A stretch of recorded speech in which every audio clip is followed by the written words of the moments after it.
Okay, we continue with our next speaker, Giulia Gubitosi. She will tell us about Planck scale violations of relativistic symmetries in astrophysics and in quantum systems.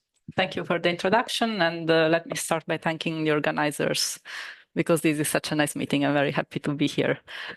So this is what I'm going to discuss. Let me start with a few considerations also based on the panel discussion we had the other day. So quantum gravity, you can think about it as a theory of quantum space-time. I say that because what I find the strong motivation for looking for quantum gravity is that when we try to describe space-time using quantum mechanics or general relativity, we end up with very different descriptions. And indeed, the two theories have very different ways of identifying points. So localization in general relativity improves with low mass probe because you have a lower back reaction on the geometry. On the other hand, in quantum mechanics, localization improves with high mass probes because that minimizes quantum uncertainties. So putting together these two things, Schwarzschild radius and Compton radius that you can think heuristically as the localization limits of these two theories, you get to the Planck scale. Planck length is tiny, 10 to the minus 35 meters. Planck mass is large, 10 to the 19 GeV. So from this, it is reasonable to expect that something happens to space-time at the Planck scale. What I want to emphasize is that it is really hard from our perspective to guess what happens there. So if you look at length scales, guessing the structure of space-time at the Planck scale, starting from what we know today, would be a bit like trying to guess the structure of cells by knowing the motion of planets. So it is really a difficult problem, but nevertheless, we are all here and we are trying to address it. Because of this, for a long time, quantum gravity was a conceptual problem. It was mainly a theoretical endeavor. Because directly accessing the scale is impossible. And indeed, Chris Isham, in a famous lecture he gave in 1995, was saying that the Planck scale is well beyond the range of any foreseeable experiment. And this challenges the very right of quantum gravity to be considered the genuine branch of theoretical physics. That was quite a strong statement. And nowadays, I think we all disagree with this. And the main reason is that there have been amazing progresses in cosmology and in astronomy that are bringing us some data that can bring us closer to the Planck scale. And the change of paradigm was due to the fact that we realized that testing quantum gravity doesn't necessarily require us to access directly the Planck scale, but we can test Planck scale physics indirectly. So we do not need to reach that scale directly. And we can do this in different ways. So we have heard from several people already that because the universe is expanding, it acts as a microscope. So you start from tiny length scales in the primordial universe, the universe expands, and these length scales become macroscopic today. And indeed, we can search for effects of quantum gravity, for example, imprinted in the CMB or in primordial gravitational waves. Another feature that makes the universe a nice laboratory for quantum gravity is that it is large. So any tiny signal of quantum gravity that is propagating through it can get amplified just because it is propagating for a long time. And this second thing is what I'm going to focus on the first part of my talk. Then in the second part of my talk, I will discuss yet another area where we are starting to have hope to see some quantum gravity effects, which is high precision laboratory experiments. But for the moment, let me focus on this. And last general comment, and then I go to more technical discussion. So what is the general philosophy in doing quantum gravity phenomenology? So you can act in two ways. You can have a top-down approach or a bottom-up approach. This is motivated by the fact that deriving rigorously effects from full theories, it is difficult. You need usually to put in a lot of approximations and assumptions, which is very good. But it makes the link to the full theory a bit loose. But still, it is important to try and do that. And this is what I call the top-down approach. So start from the full theory, make the approximations you need, and derive some semi-classical effects that you may hope to test. On the other hand, what you can do is a bottom-up approach. So think about what may be general features of quantum gravity, such as violations of symmetries, non-locality, fuzziness of space-time, just general features, and try and test them, and then the results will inform the development of the full theory. And the final comment, so when we say that we cannot test directly quantum gravity, we want to test this corner in the parameter space of theories. However, what I am arguing in the end is that we do not really need to test this corner. We can test anything that lies on the sides of this cube. So we know what lies in the corners of the cube. So we have, when 1 over c is turned on, we have special relativity with h bar 0 and g 0, for example. You turn on h bar and you go to quantum field theory. You turn on g, you go to full quantum gravity. However, you can, instead of testing directly this corner, you can test, for example, what is on this face of the cube. So some deviations from, for example, special relativity that go in the direction of the full quantum gravity regime. Or analogously, you can start from non-relativistic quantum mechanics and see what happens if you try to move along this direction of the cube. Okay, so let me jump now to the main part of the talk.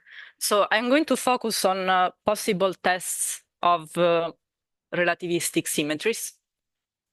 And in quantum gravity research, we have seen that several options emerge depending on the theory you are considering. So you can either expect to preserve local Lorentz invariance at the Planck scale, or break it, or deform it.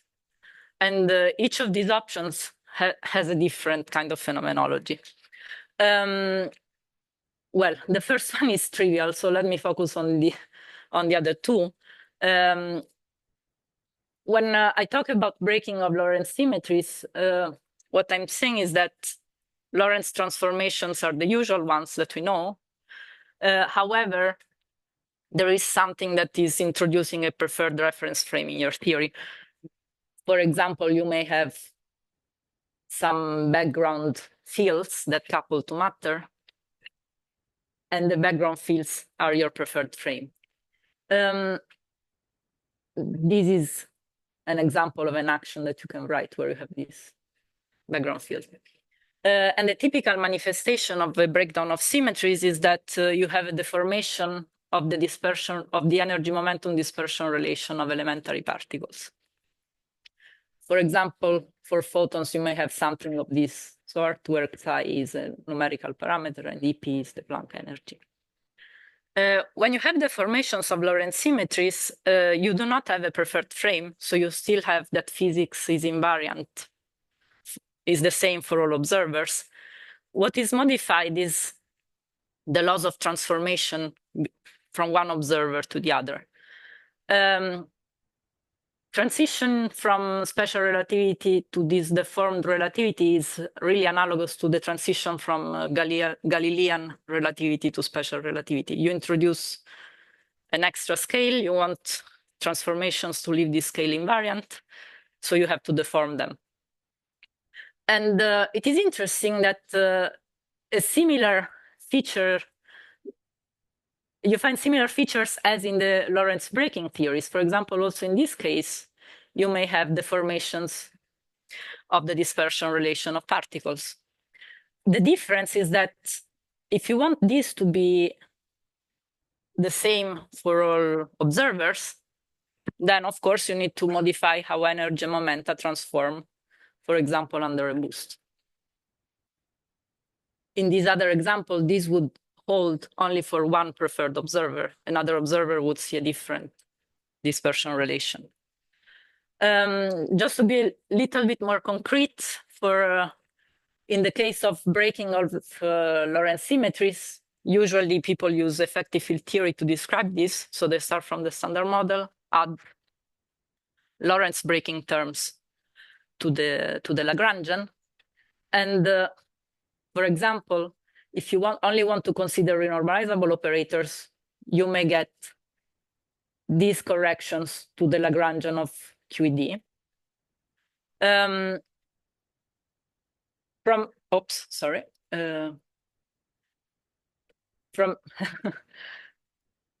is it? Okay, from these corrections, you get a modified dispersion relation for photons and electrons. So what is nice about embedding a Lorentz breaking model into an effective field theory is that you're not only provided with the kinematics of particle propagation and interaction, but also with the dynamics. So it gives you a bit more information. So this is the general dispersion relation, and then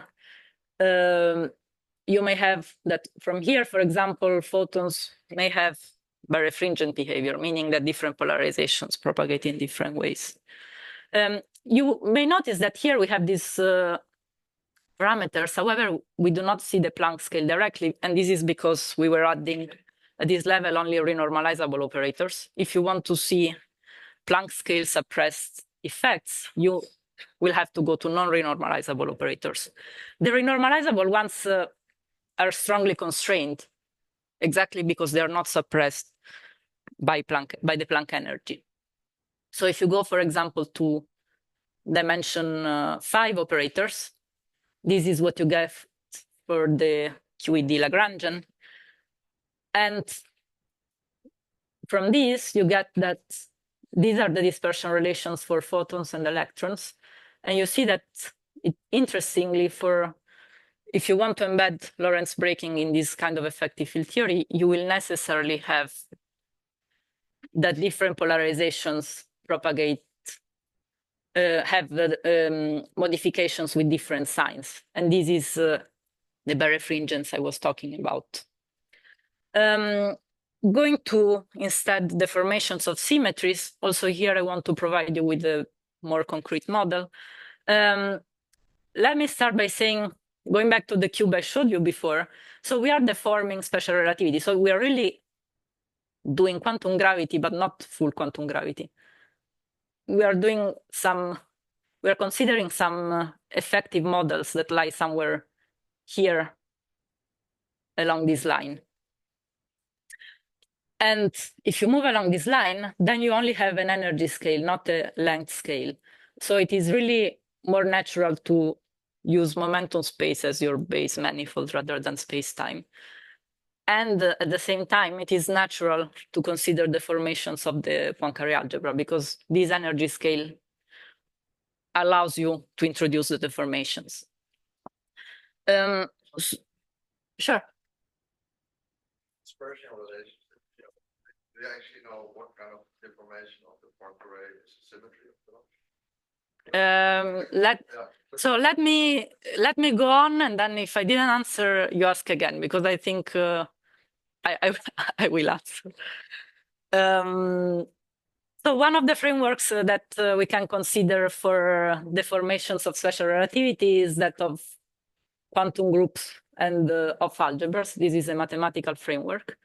And basically what you're doing, you're starting with your algebra of generators and you modify it. In particular here, you have a modification of the commutator between boost generator and the spatial translation generator. So this is exactly telling you that the action of boost is modified.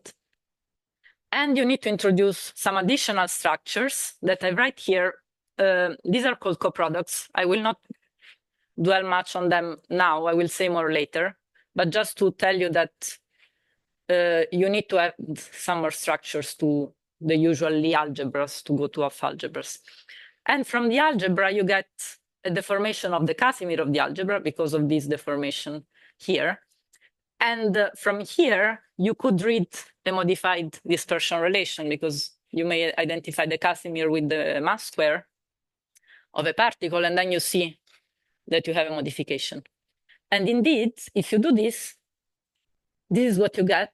To the first order, you get something of the form that I have shown you before. So you see you have standard terms, and then this would be the first order correction in 1 over the Planck energy. And the dispersion relation is quite peculiar. You see that in particular, you have a maximum value for spatial momenta that is given by the Planck scale. From the additional structure that I was showing you before, the coproduct, what you derive is how energy and momenta are conserved in interactions. So I have mentioned earlier that if you modify the dispersion relation and you want to keep invariance, then you need to modify the action of boosts, for example. But then if you also want to have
But you said you are far away from quantum gravity. That means why introduce it's exactly that you're Planck scale? not testing the full quantum gravity regimes. You are testing the first order corrections, the first order departures from the physics, you know. And it is interesting that all these models can be framed in the language of having curvature in momentum space. So in this sense, the Planck scale plays the role of a scale of curvature in your momentum space. And this is interesting because it allows you to understand some features of the model as just geometrical features due to this curvature. For example, in this kind of models, as I said, you have a modified dispersion relation. You expect to have that particles with different energies, even though they are massless, they will propagate with different speeds.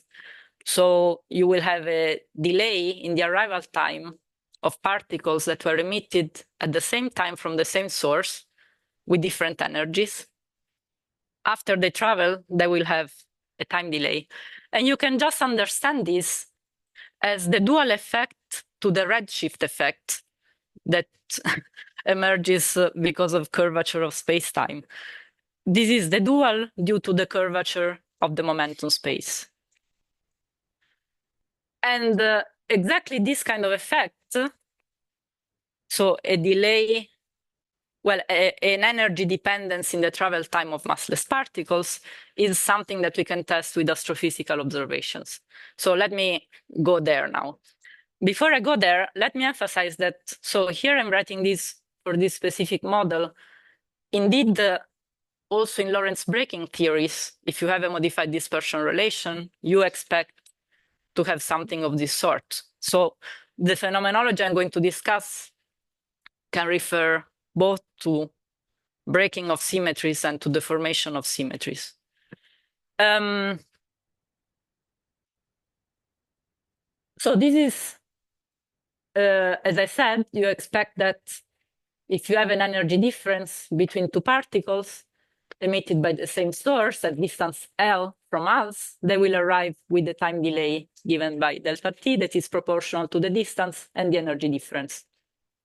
If the distance is very large, it can make up for the large suppression induced by the Planck mass. There are subtleties. This holds in flat space-time if you want to do propagation in the cosmological background, so in the Friedmann-Robertson-Walker metric. Then instead of having just the distance, you have some function of the redshift, but it is the same story. So in the end, what you look for is a correlation between the arrival time of particles, their energy, and the redshift of the source they came from. Notice that this function here is model dependent. So this function here, for example, will depend on whether you are doing Lorentz breaking or Lorentz deformation. It just so happens that the most used expression for this function works in both cases. So in the following, I'm going to use this expression for the redshift dependence. And to give you an idea of the order of magnitude of the effect that we are talking about, consider that, so let's take this numerical parameter to be order 1. And then a source that is at redshift, oh, sorry, here you can't read it well, at redshift 1, which is typical, for example, for gamma ray sources. Then if particles have an energy difference of 10 GeV, you expect a time difference in their arrival of 10 to the minus 1 second, which is small, but not that small. So it is already interesting. And even more, if you go to particles of a few hundred TeV, which is, for example, the energy of astrophysical neutrinos, then you expect a delay in the arrival time of order 1 day, which is pretty large. Of course, this is nice from a theorist's point of view. Then you want to go and do the analysis, and there are a lot of complications because, for example, you cannot know that the particles were emitted at the same time at the source. So you are very sensitive to intrinsic emission effects at the source. So you really need to have control of the astrophysical features of the sources that you're considering. You may not even be able to identify what the source is. So there are a lot of complications. But from a quantum gravity phenomenology point of view, it is promising. And indeed, there have been really a lot of studies on this since the late 90s. And in the past few years, we even had a European network that was focusing on this kind of research.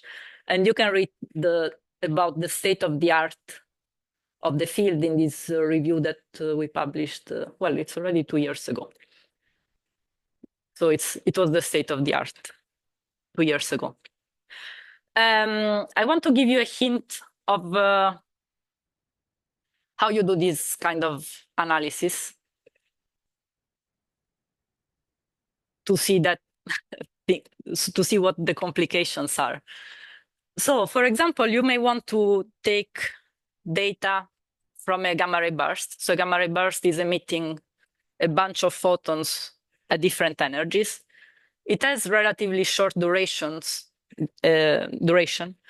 so that you don't know that all these photons were emitted within a tiny time window.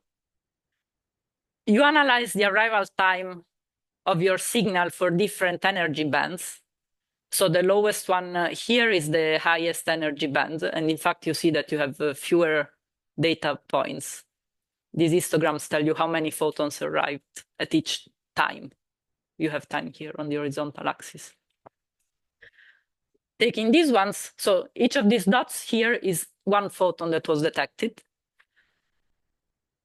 Here you have time, and here you have the energy of the photon. And you see that, for example, for this gamma ray burst in 2009, there was a photon detected at 30 GeV, arriving in good coincidence with the rest of the photons, with the lower energy photons. And this already allows you to put a constraint on the numerical parameter eta of order 1. So just from this, you can tell that theta cannot be much larger than 1, which is impressive because you are really testing a Planck scale effect. Eta equal 1 means that you are constraining the scale of Lorentz violation to be to the Planck scale level. And this was work done in 2009. Now, the problem here is that when you use one single source, as I said, you do not know what was the emission time of all these photons. So you are not that sensitive. You might always think that, well, we do know that there are intrinsic delays at emission. So you do not know whether this photon that arrives in coincidence with these ones was really emitted together with them, or was emitted sometime later and then made up for the delay by traveling faster. We can't tell. So the way to solve this experimental problem is to use multiple sources at the same time, because then you can really test for the redshift dependence of your effect, if you see any.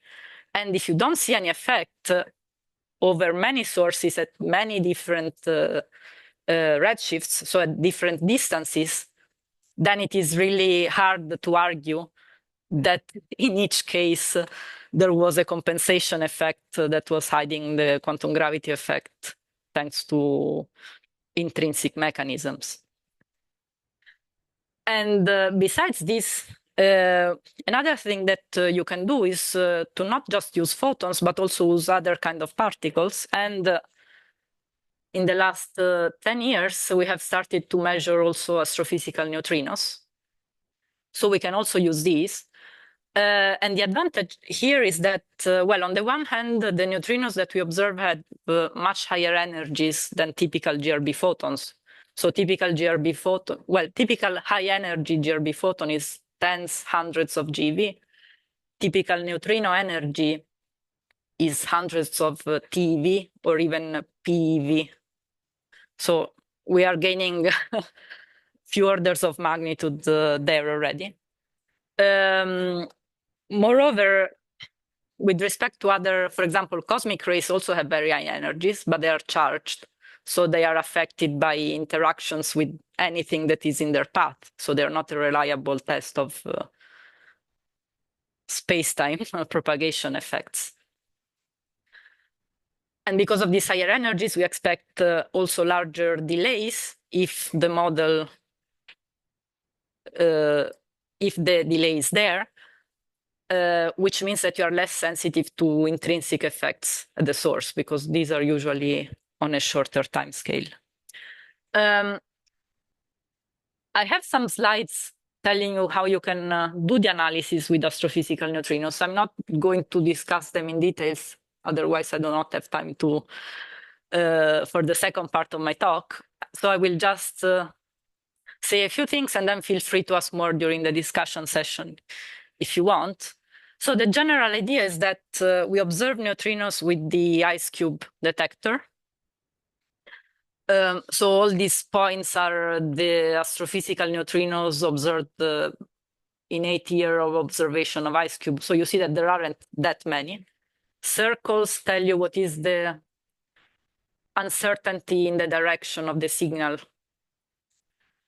So you see that it is quite large. The idea is that you have these neutrinos. We do not know so far astrophysicists have been trying to identify the sources for these astrophysical neutrinos. We still are not sure.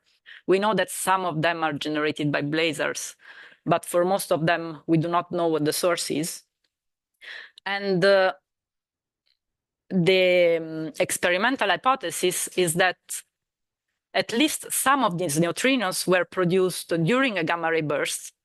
So you should see them in coincidence with photons coming from a gamma ray burst. This has been searched for by the IceCube collaboration. They didn't find any such coincidence. So the hypothesis is that this coincidence cannot be found unless you account for the energy dependence of the propagation time of these particles. So this is what you want to look for. Take the neutrinos seen by IceCube, see whether they correlate with signal from gamma ray bursts, accounting for the possibility that their arrival time may be affected by the quantum gravity deformation that I was discussing before. These are technical details that I'm not going to discuss. Here, it is interesting that you can test both the hypothesis that the parameter eta is negative, which means that high energy neutrinos would arrive earlier than lower energy gamma ray photons, or the opposite case. For the first case, we find some possible associations, but the number of associations is compatible with noise, so they may as well be random. I mean, you will find by chance some associations between the neutrino and the gamma ray. And these are so few that the probability is very high.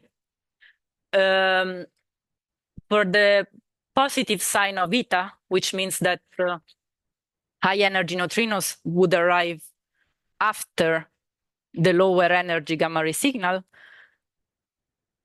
we did find more associations. And we computed what was the probability of finding this in random data, and it is 5%. So it is already a bit more interesting. This is not enough. You also want to see whether these associations would tell you something about the eta parameter besides its sign. So you plot the difference in arrival time between the neutrino and the gamma ray photon as a function of that distance function that I was discussing before. If the effect was there, you would see the points aligned on a line, so you would see them correlated. These points, well, they are very few. You can compute the correlation, which is 0.56. In itself, it doesn't tell you much. What you want to know is how likely was I to find these many associations with this degree, at least this degree of correlation in random data. You do simulations, and you find that the probability was 0.7%. So this is interesting, even though we have few data, so it's not you can't say much more than it is interesting. And you can do a similar analysis by considering also neutrinos with the PeV energies. We didn't consider them in the beginning because of the higher delay expected, they are harder to treat in the analysis. But we did add them later, and we found 2 more neutrinos with the candidate association with the GRB.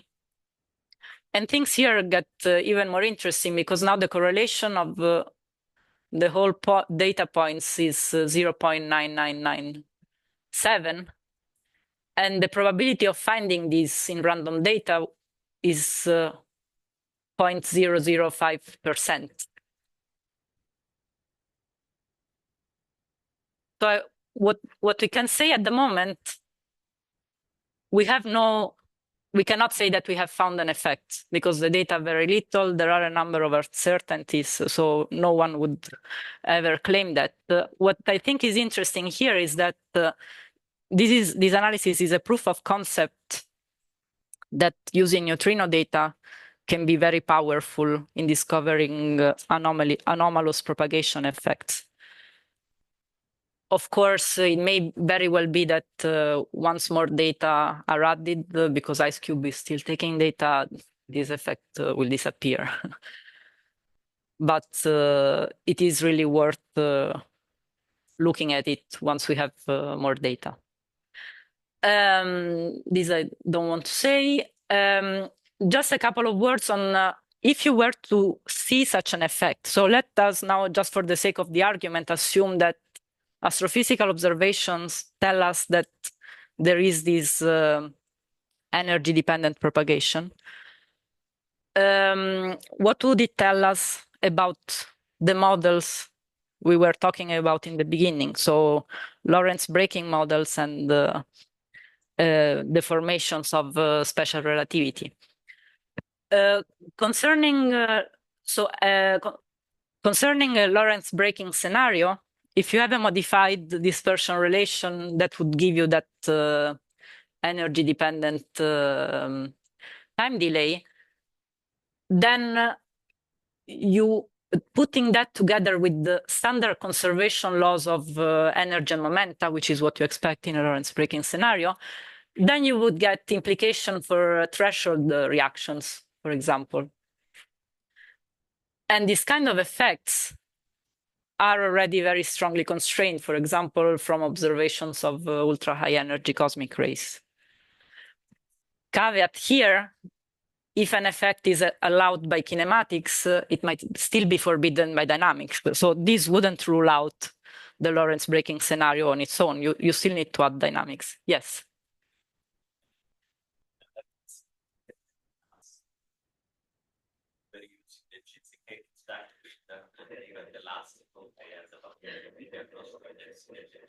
Yes. Yeah. So here I'm not.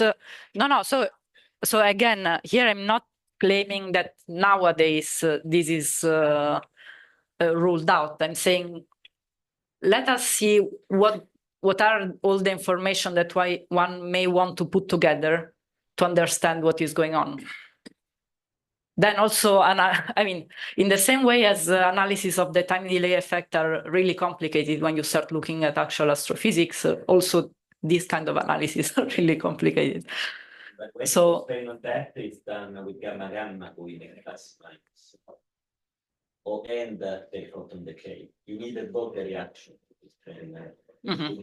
Yeah, no, I mean, yeah, this is again an example for the sake of the argument. Here, I'm not claiming to be ruling out anything, so don't get too attached to. It's something that really bothers you. You're looking like a job done, and then.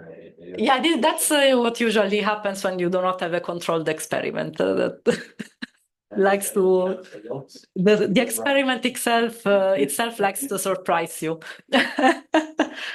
And that's one more reason why I also like the laboratory tests, which I hope to be able to discuss in a bit. Yeah, sorry. So regarding this invariant energy scale, does that mean you can never reach the Planck length in an accelerator? Because the energy scale would look the same for all observers. So you will never be able to sort of accelerate up to the Planck scale. To make statements about the physics at the Planck scale, because these are meant to be effective models at much lower energies. So this would be first order corrections that you can only trust as long as you are. It's more like a model for low energy. For energies significantly lower than the Planck energy. They can still be high energy. So you're not but, expecting this to work all the way up to the Planck scale? I wouldn't bet on any of the options. I just No, it's I just don't know. it's just to understand the philosophy. Yeah. No, the philosophy is that yes, I do not know whether this could still hold on or not. That's work that one can do at the theoretical level, for example, to see whether things would be consistent or not. No, because otherwise it would be quite interesting implications that you would never actually be able to reach the Planck scale, right? That would be these are ideas that are interesting to explore, but here I'm not claiming that you can go there. No, I understand. That special relativity will tell you that as you cannot reach the speed of light, you will not be able to reach the Planck. If you want to extrapolate it all the way, which but you need to have an extra scale change. Well, you can. I think you can cook up things in such a way that they look quite different without adding. No, I'm not saying that I don't like it. I'm saying that I don't want to. I mean, I don't say that I don't like the exploring the idea. I do like it. It's just that I don't know whether it makes sense to extrapolate these to high energies. But it's interesting. I mean, to answer this question, one can think about these kind of features and see. Yeah, so this is one comment. If you wanted to use effective field theory, then you would not be able to reproduce that dispersion relation. You would always have birefringence. So this would also give you another issue to address, to embed that observation in this framework. In deformations of special relativity, you do not really have constraints from threshold reactions, exactly because the theory is relativistically invariant. So you do not expect strong effects on threshold reactions. And I'm going to skip this because otherwise I do not talk about the laboratory, and I really want to talk about the laboratory. So now for something completely different. So I hope I have convinced you that astrophysics is promising for testing low energy effects of quantum gravity, at least of some kinds. And this thing about astrophysics is something people have been discussing over the last 30 years, so it is already not that new. Something even more recent that is coming up is that we have tabletop experiments that are now reaching extremely high sensitivities to the level that they're getting close to the possibility of testing the interplay between quantum physics and gravity. And this is interesting because it gives you a completely different regime to test quantum gravity with respect to what I was discussing before. If you think about the cube I was drawing, now we would be in the corner close to quantum mechanics rather than the corner close to special relativity. So it gives you really complementary information. To give you an idea of the precision that experimentalists are reaching, so on the one hand, people are trying to measure the gravitational field induced by particles of smaller and smaller masses. And nowadays, it is possible to measure the gravitational interaction due to masses that are just 3 orders of magnitude larger than the Planck mass.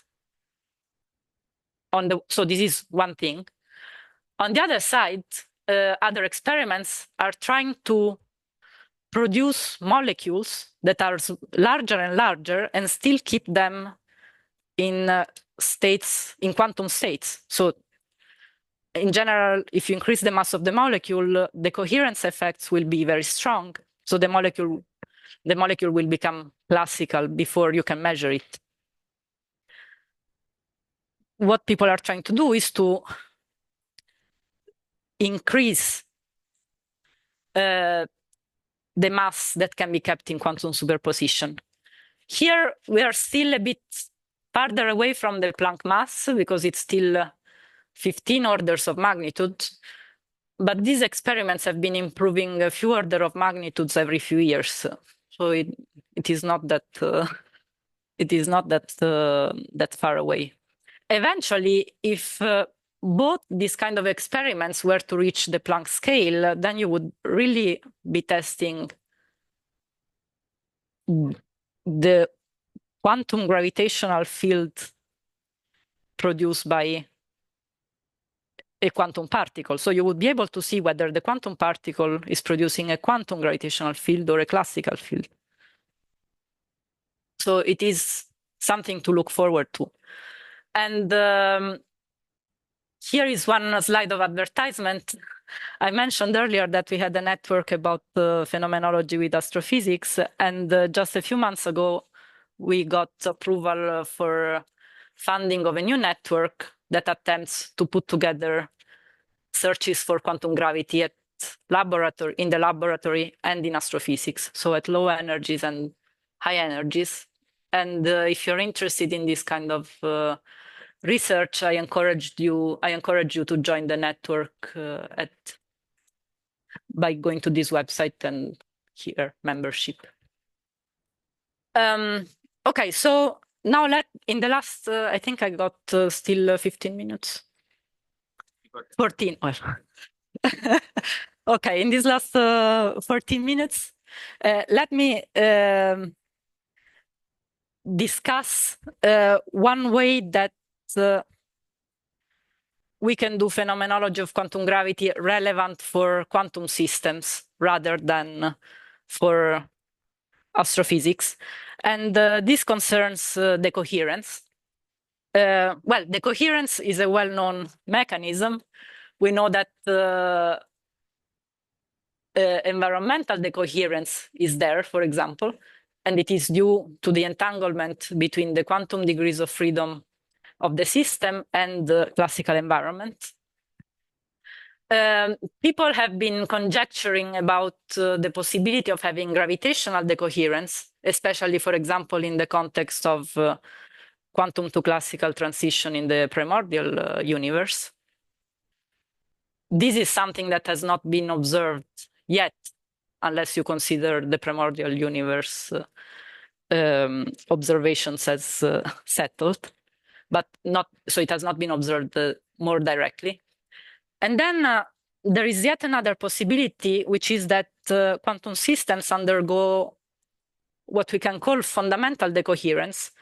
And the fundamental means that the coherence is not due to the interaction with some outside environment, but it is due to the behavior of the quantum theory itself. So it would require some modification of your quantum theory.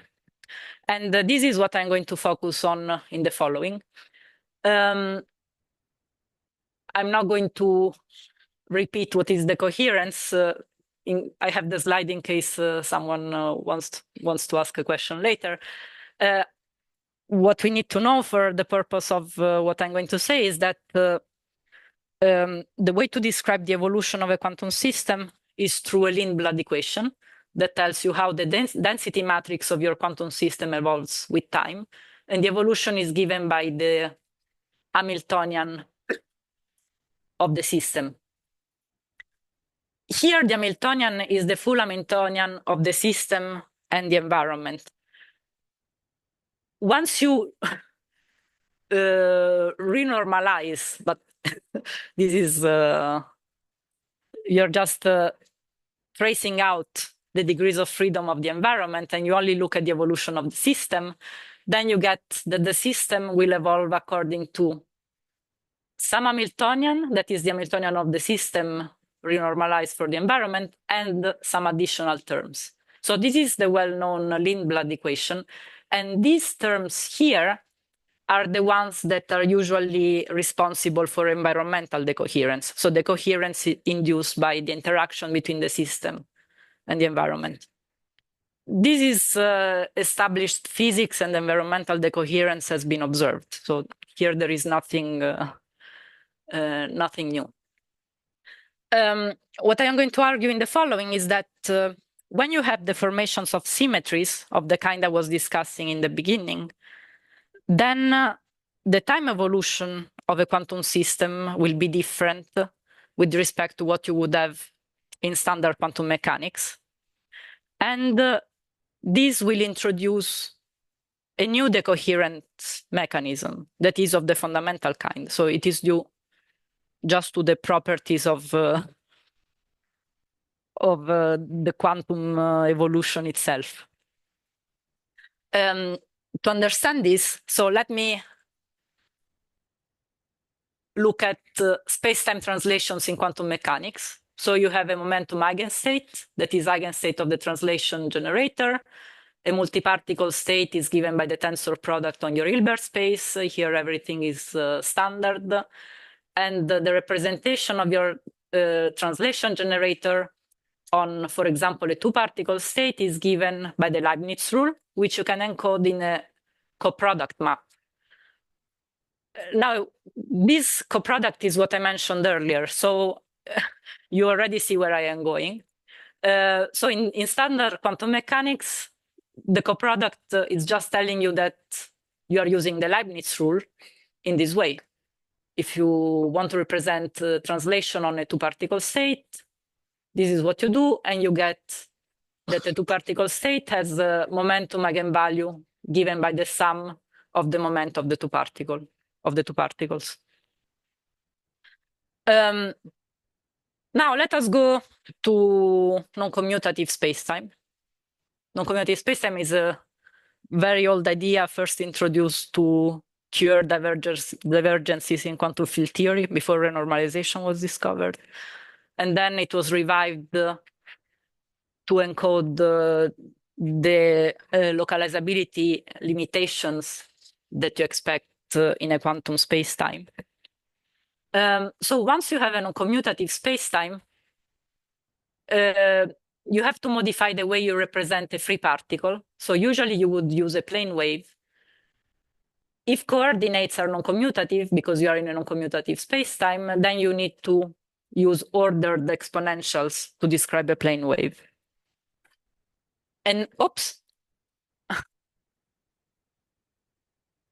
And now what used to be the eigenvalue of your translation generator, so used to be a numerical parameter, now it is still an eigenvalue of the translation generator, but it's not a numerical parameter, but it is a coordinate on a non-abelian Lie group.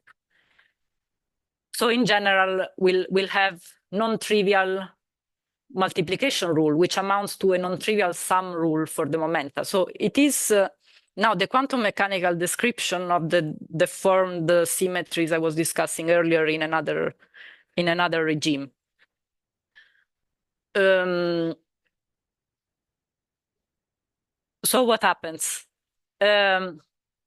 Again, you take your eigenstates of the momenta. They are still labeled by coordinates that are eigenvalues of your translation generators. However, now these coordinates are non-abelian. So you have their multiplication rule is non-commutative. This means that when you take a two-particle state, the action, well, the representation of the translation generator on a two-particle state will encode a non-trivial sum of the momenta of the particles. And what I'm doing here is basically I am giving a description of the symmetries of quantum mechanics in terms of the Hopf algebras that I mentioned earlier, rather than the usual Lie algebra.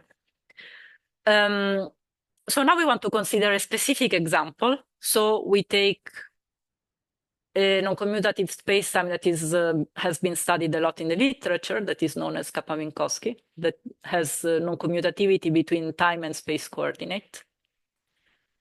The symmetries that are compatible with this non-commutative spacetime are known as Kappa-Poincaré symmetries. And you see that you have a deformation of the coproduct of the time translation and the space, only of the time translation generator, which is this one, which means,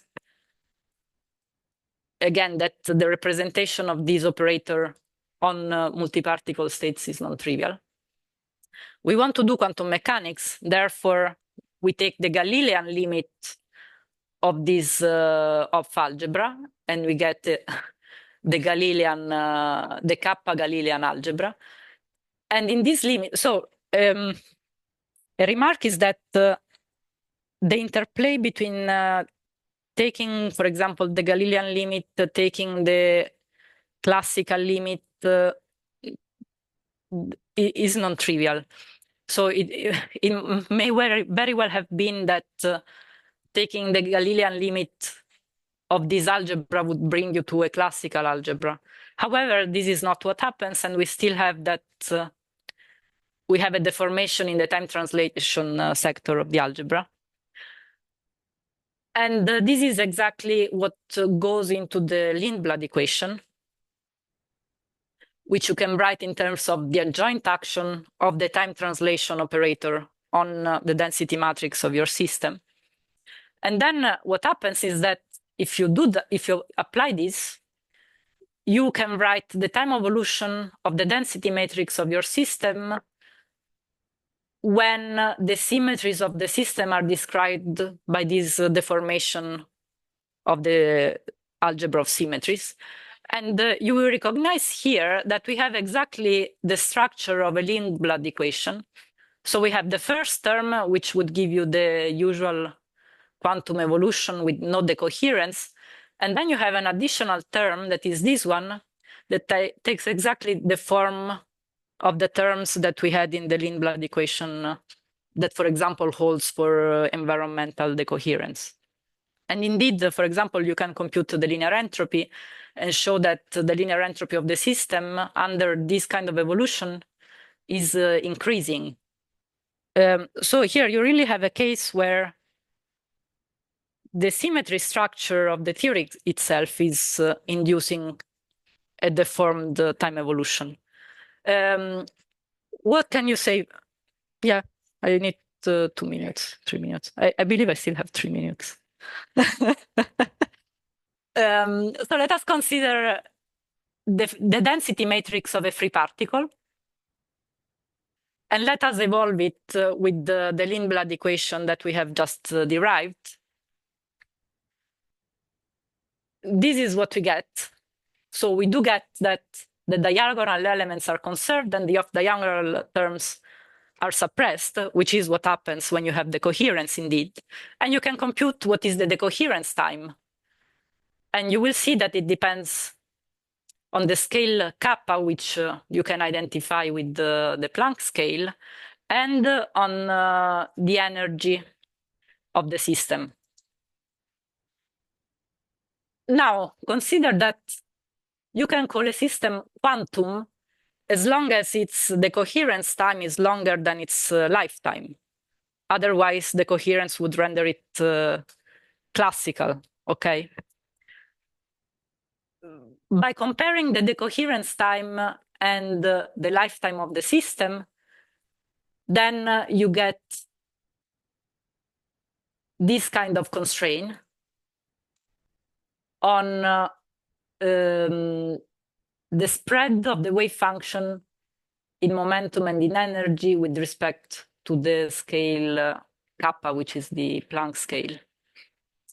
Assuming that the wave function is well localized in the momenta, and putting this into the constraint, then you get that if you want the coherence time of the system to be longer than the lifetime of the system, so you want to be able to observe the system as quantum, then its mass must be smaller than kappa, which is the Planck scale. So the mass must be smaller than the Planck mass. So in this case, you would have that the effects of this deformation of symmetries of the space-time over which the quantum system is propagating causes the fact that you cannot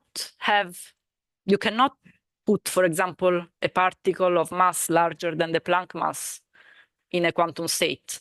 It would become classical with a very short decoherence time. Notice that this constraint was allowed by the specific dependence on the energy of the system that comes from this model. In other models, you may have a different dependence on the energy, so you may have a different bound here.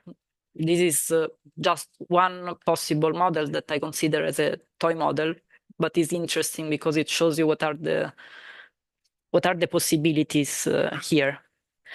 And yeah, this is my last slide. I leave the outlook up, and I thank you for your attention.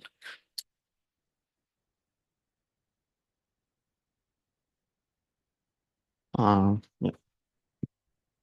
Well, my question will be the following. I asked it some person who was dealing also with this approach to Lorentz symmetry breaking. So you postulated your dispersion relations between energy and momentum. Did you think about Lagrangians which could generate such dispersion relations? Well, as I discussed, when you're doing things in a symmetry breaking scenario, for example, you can work in effective field theory setup, and then you have you write the Lagrangian of the full standard model. For the formation of symmetries, we do not have this description, and indeed the fact, for example, that you are also expecting non-trivial conservation of energy and momenta hints towards the fact that this scenario cannot be embedded in a standard Lagrangian treatment. So it would need to be something else. So it's not quite clear to me whether the violation of Lorentz symmetry can be accepted. I used to think that it can, but then I found several works where it is claimed that you can get Lorentz transformations just by requiring the absence of a privileged reference frame and the group structure of change of reference frames. I was wondering if you know this literature and you have some rebuttal against this literature, or you don't know? I can guess what you're talking about. Consider that here, for example, in these models where you have deformations of symmetries, you also have deformations of locality, for example. So there are a number of things that, and yeah, I think you have done quite a lot on what this. What you're referring to is the von Ignatowski theory, Yeah. 1911. Yeah. Von Ignatowski derived special relativity by basically postulating the space is homogeneous in isotropic, time is homogeneous, and the principle of relativity and precausality. That means that two colloquial events have the same time ordering in any system of reference. This is enough to derive the law of special relativity, but they do not specify what is the invariant speed. You find an invariant speed. That can be infinite, you recover Galileo. Yeah. That can be finite by experiment, and the experiment tells you what is the invariant speed. This is not in contrast, in a sense, with this approach, because you can say, if I break down the principle of relativity, that means the principle of relativity, as you were saying, gives you the group structure. You can find a complete derivation also in my lecture notes. So, and there, basically, you break down and you have Lorentz breaking. What she's trying to do is the deformation. I try to follow your idea. I mean, in the Which past. idea? Well, you were saying how to connect the deformation to these theorems in a certain sense, how they could... Well, you still have an invariant speed. It's just that it is the low energy limit of what we are observing. Homogeneity of space. Well, that is another discussion. What do you mean? Let's continue this discussion after the coffee break. space is fundamentally zoom the space, and at some point, the fact that the same relation is like in spatial relativity with old, it means that you keep zooming and it looks always the same. That if you renounce to that, the conclusion is that basically the coordinates like in the spatial relativity have an operative meaning. Delta x is the length and delta t is the duration. They lose this meaning. It means that you cannot derive a velocity as delta x over delta t, and it means that you have to do physics on the phase space. Well, which is what we know very well. Let me interrupt. Sorry. I think we will. This is a good discussion. We should continue after the coffee break. I'm sorry to interrupt. Okay, so let's thank all the speakers of the morning. And